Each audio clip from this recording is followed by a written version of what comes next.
English high speed 150 words per minute, February 2011, second paper.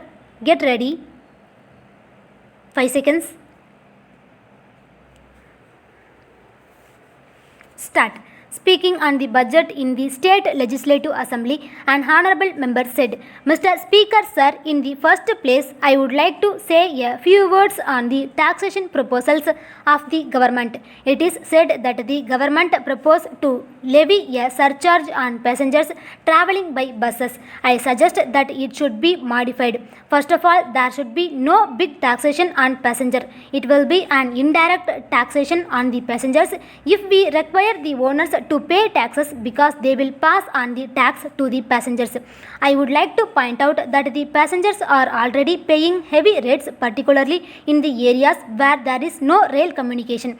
In the circumstances, I would like to suggest that the proposal may be modified in such a way that further burden on the passengers may be avoided. Then the government want to levy a surcharge on land revenue. They want to levy it on a riot paying a land revenue of over rupees 50. I request that the limit may be raised to rupees 200. As regards the dry areas, we should not think that there will be regular income from the dry lands. When raising the exemption limit, the government must take into consideration the position of the riots in the dry areas.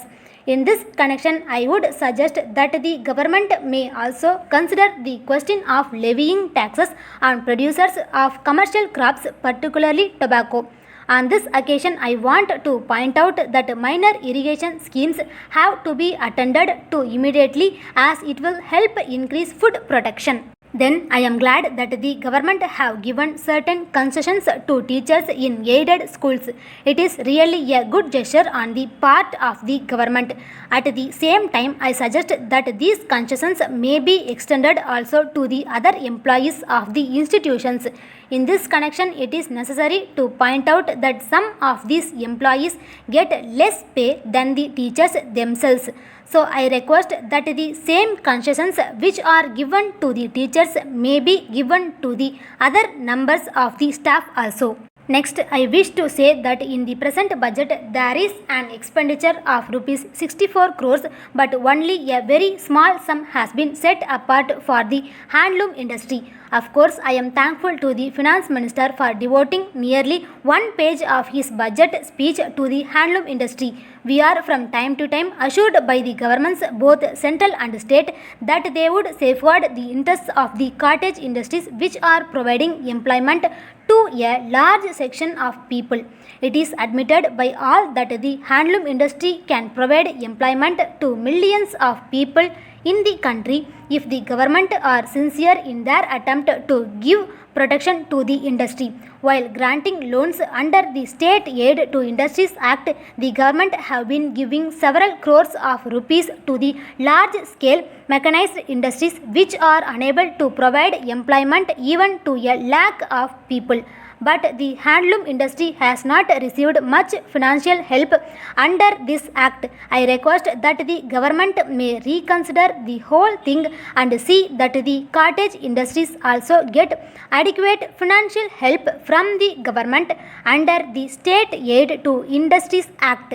Then I come to weavers cooperative societies. The government have allotted a lakh of rupees for the State Handloom Weavers Cooperative Society. About 2 lakhs handlooms are working in the primary societies, and each handloom is required to possess financial accommodation of at least rupees 200 to have continuous employment.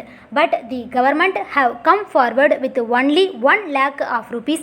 With this sum, I do not know how the government are going to help weavers cooperatives. The government should therefore consider the question of bringing into existence Cottage Industries Corporation, which will be of immense help to the cottage industries in the matter of providing adequate finance. The government are granting rupees 3,000 to the agricultural cooperative credit societies for the construction of godowns. I suggest that this help may be extended also to the primary weavers cooperative societies which are required to store handloom cloth and yarn.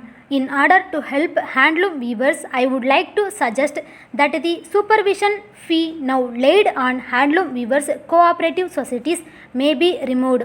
Thank you, sir. Stop.